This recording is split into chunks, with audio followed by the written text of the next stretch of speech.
پہلی نصیحت یہ تھی اتقوا ربکم، لوگوں اپنے رب سے ڈر جاؤ، لوگوں اپنے رب سے ڈر جاؤ، اپنے رب کا خوف اپنے دلوں کے اندر رکھو، اپنے رب کی محبت اپنے دلوں کے اندر رکھو، اور اپنے رب کی محبت میں گناہوں کو چھوڑ، اللہ کی محبت میں گناہوں سے نفرت کرو، اللہ کی محبت میں نیکیوں سے محبت کرو، اللہ کی محبت میں کسی پر ظلم اور زیادتی نہ کرو۔ اتقوا اللہ ربکم، فرمایا اللہ سے ڈر جاؤ جو تمہارا رب ہے۔ وصلوا خمسکم، اور فرمایا کہ 5 نمازیں پڑھو، 1 2 3 نمازیں نہیں، 5 نمازیں جو اللہ نے تم پر فرض کی ہیں، 5 نمازیں ادا کرو۔ وصوموا شہرکم، اور رمضان مبارک کے روزے رکھو۔ وادوا زکات اموالکم، اپنے مالوں کو گن گن کر نہ رکھو، اپنے مال کی زکات گن گن کر، کوشش کر کے، محنت کر کے، حساب کتاب کر کے اپنے مالوں کی زکات دو۔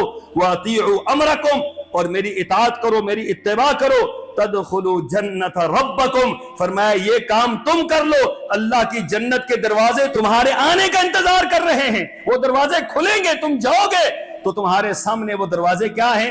واہ ہوں گے، فرشتے استقبال کریں گے۔ کیوں؟ یہ اعمال تم کرو گے، اللہ کی جنت میں تم داخل ہو جاؤ۔